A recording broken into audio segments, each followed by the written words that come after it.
Olá, meus alunos do sétimo ano. Estamos aqui com a nossa segunda aula, tá? Para a gente poder dar sequência ao nosso conteúdo. Nós vimos na aula passada o módulo 4, a cidade e a arte pública, que é esse mesmo slide. Só que nós não fomos até o final do capítulo. Hoje nós vamos concluir esse capítulo, tá certo? Então vocês vão pegar o livro de vocês, vão abrir na página 42, que é onde nós vamos começar a aula de hoje. Só recapitulando para vocês relembrarem da aula passada, do início do capítulo, eu vou falar do que se trata esse conteúdo para a gente poder seguir a sequência direitinho.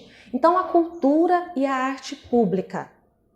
Do que se trata exatamente? Trata-se de obras de arte que vão até as pessoas, porque em comum ideia nós temos que, quando você quer ver uma pintura, uma escultura, normalmente nós temos que ir até os museus, até as galerias, até as exposições dos artistas. Só que, se nós soubermos conhecer melhor a nossa cidade, o nosso país, nós vamos ver que nós estamos repletos de obras de grandes artistas que vão até os espaços públicos, às praças, aos prédios, aos viadutos, ou seja, caminhando pelas ruas, um passeio com a família, você pode ter acesso sim a obras de arte que vão até nós. Então, esse espaço público, nós vimos na aula passada, falando a nível de Brasil todo. Falamos do Maranhão, falamos de São Paulo, falamos do Rio de Janeiro. Então, vamos lembrar aqui. Falamos de São Luís, do Centro Histórico, falamos de Imperatriz, das praças de Imperatriz que foram construídas com esse intuito de lazer, de trazer entretenimento ao público, às pessoas, para saírem um pouco para as praças, frequentar exposições que artistas fazem em shoppings, que são espaços públicos que passamos constantemente e aí sim podemos ter acesso, conhecimento às obras destes artistas, os viadutos, os famosos grafites que vão aos muros da cidade. Passamos por Minas Gerais para conhecer um pouco do barroco mineiro. Fomos também para o exterior, Itália, conhecer as praças, onde tem grandes esculturas de artistas renomados do período do barroco, do Renascimento, obras que fazem parte hoje do patrimônio histórico e que são protegidas pela Unesco. Então tem todo a conservação dessas obras para que nós podemos sim apreciá-las devidamente, certo? Pessoal, passei para vocês na aula passada essa atividade da página 44. Vocês vão arquivar todas essas atividades como eu expliquei para vocês. Vou reforçar aqui, todos esses trabalhos são recursos que vocês vão ter na própria casa de vocês. São desenhos que vocês vão fazer, colagens com materiais que vocês têm em casa, tá? Então soltem a criatividade de vocês e busquem esses materiais para produzir esses trabalhos que no decorrer das nossas aulas vão surgir. Vocês vão arquivar, montar um portfólio, colocar em pastas, essas pastas simples, pastas elásticas, para poder conservar melhor o trabalho, tá certo? E quando nós retornarmos, aí sim nós vamos poder apresentar esses trabalhos aos colegas, à escola, vamos poder expor todos esses trabalhos que vocês vão acumulando, fazendo no decorrer destes dias. Ótimo, então vamos agora para o conteúdo novo da aula de hoje. Nós vamos falar deste famoso Caranguejo da Rua Aurora. Foi uma obra coletiva feita por 4 artistas, Augusto Ferrer, Ed Polo, Jorge Alberto e Lúcia Padilha. Estes artistas, eles se inspiraram no manguezal nordestino. São artistas de Recife que produziram ali o caranguejo, que faz parte da cultura nordestina, da cultura de Recife, onde várias famílias comercializam o caranguejo para turistas, para pessoas locais. Então vivem da renda, da venda desse caranguejo, vivem da renda dos manguezais. Então os artistas que produziram essa obra estilizada, porque não retrata com fidelidade, de uma maneira fotográfica, o caranguejo, mas sim de uma maneira estilizada, colocando as suas principais formas em metal, em uma obra gigantesca que fica a céu aberto, em praça pública, para que todos possam caminhar por essa praça e conhecer a obra destes 4 artistas pernambucanos e que fizeram com que sua obra fosse ao público desta maneira. Então são elementos que retratam a cultura nordestina. Agora, com esta próxima obra, a gente vai ver já a cultura japonesa sendo representada pela grande artista Tomi Otaki. Tomi Otaki é uma artista que nasceu no Japão, mas que se mudou ainda criança para o Brasil e se naturalizou brasileira. Tá bom? Esta obra se localiza na praia de Santos e ela foi feita para homenagear o centenário da imigração japonesa aqui no Brasil. Vou falar um pouquinho das obras de Tomi Otaki. Tomi Otaki, ela sempre retratou formas abstratas em suas obras e sempre de maneiras grandes, em grandes proporções. Ela tem obras em fachadas de prédio de São Paulo, Rio de Janeiro, Belo Horizonte, enfim, suas obras estão esparramadas a todo o território brasileiro e sempre expostas nas ruas, porque elas são de grande proporção, de grande tamanho, em fachadas em metrô, em praças públicas, enfim, Tomi Otaki, ela sempre, durante toda a sua carreira, procurou levar a sua obra às pessoas.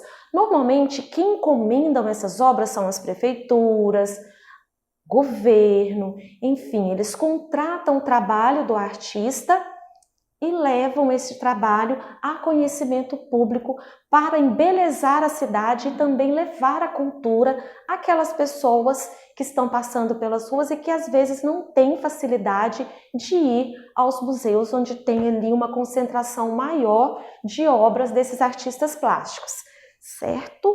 Dando sequência, vamos aqui falar do Cristo Redentor. Vamos agora para o Rio de Janeiro. Então eu vou explicar aqui para vocês quem foi o artista que idealizou a obra do Cristo Redentor, de que maneira ele foi encomendado, tá? E o significado de sua obra. Então o Cristo Redentor hoje, ele é considerado um dos patrimônios da humanidade, protegido pela Unesco, além de ser uma das 7 maravilhas do mundo moderno. Ele foi todo construído em mármore branco, idealizado pelo artista Paul Landowiński, em 1931. Então ele se encontra hoje no Morro do Corcovado, faz parte do cartão turístico do Rio de Janeiro, onde pessoas tiram fotos ali constantemente, centenas de fotos por dia, sempre as pessoas que vão visitar, conhecer Rio de Janeiro, de onde quer que elas estejam da cidade, sempre elas vão ter a vista no alto do Cristo Redentor. A finalidade dela foi abençoar a cidade, abraçar a cidade do Rio de Janeiro, mas hoje ela é um grande símbolo para o país, né? Como uma proteção ao nosso país.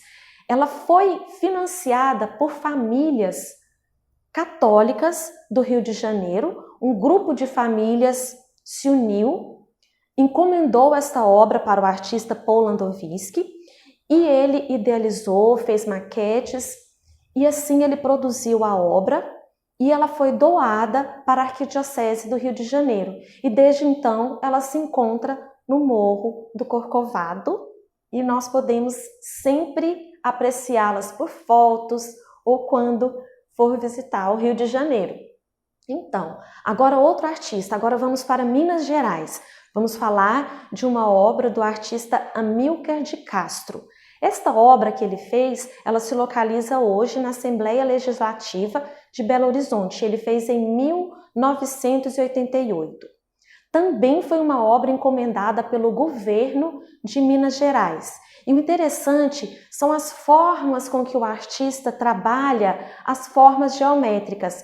Ele trabalha material pesado e tenta transmitir a sensação de leveza. Ele trabalha chapas de aço inoxidável cortadas e dobradas e passa a impressão de ser um simples papelão recortado e dobrado. Então, facilmente podemos trabalhar no nosso dia a dia, em nossas aulas futuras, podemos fazer maquetes, esculturas, utilizando, se inspirando nas ideias do artista, do Amílcar de Castro, e produzirmos também obras nesse estilo em materiais leves, como ele sugeriu, folhas de papelão. Então, aqui temos a obra de Amílcar de Castro e vamos agora finalizar o conteúdo de vocês aqui no capítulo. Estamos na página 46. Vamos falar da intervenção de um artista que produziu a sua obra no viaduto, em um viaduto de São Paulo, em 2011. Esse artista ele é francês, chamado Invander, e ele fez as suas obras não a convite da prefeitura, não a convite do governo, porém ele teve a autorização para poder produzir essa obra. Toda obra de artista em espaço público, ou ele foi convidado a fazer aquela obra foi encomendada, ou ele buscou autorização da prefeitura, do governo, para poder produzir, colocar aquela obra naquele espaço, certo? Ele não pode simplesmente chegar e pintar uma parede, construir, colocar uma obra em espaço público, não. Ele precisa de uma autorização. Por isso a gente não pode confundir o grafite com a pichação. Grafite, ela tem uma proposta estética, o artista ele é convidado, ele passa a fazer o seu trabalho em um rascunho, este trabalho é aprovado e assim ele é transferido para as paredes públicas.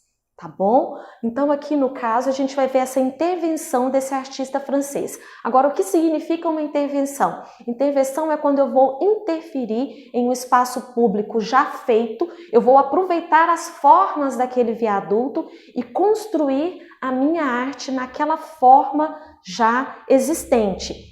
Então aqui ele trabalhou formas de mosaico. Vou mostrar essa outra obra dele aqui para vocês poderem visualizar os quadradinhos, como ele faz o seu trabalho. Mosaico é uma técnica onde eu vou colar pequenos pedaços de cerâmica, lado a lado, de diversas cores, e assim eu vou dar forma, vou fazer uma imagem com esses pedaços de cerâmica. Então essa é a técnica que esse artista utilizou para poder produzir o seu trabalho. E outra características de suas obras é que ele se inspira em personagens de videogame. Só que esse videogame ele foi uma grande febre entre os adolescentes na geração da década de 80. Então, era o famoso Pac-Man dos videogames. Então, esse artista se inspirou nos personagens desse vídeo e produziu aqui diversas obras, sempre com as mesmas características. Foi uma série, uma coleção de obras todas inspiradas neste videogame, tá bom? Então, com isso, pessoal, vamos finalizar o nosso conteúdo de hoje, finalizando assim também o nosso capítulo, o nosso módulo 4. Espero que tenham ficado claro o conteúdo aqui para vocês e na próxima aula nós vamos dar sequência já no módulo 5, tá bom? Vou me despedir, um beijo bem grande para vocês, fiquem com Deus e se cuidem!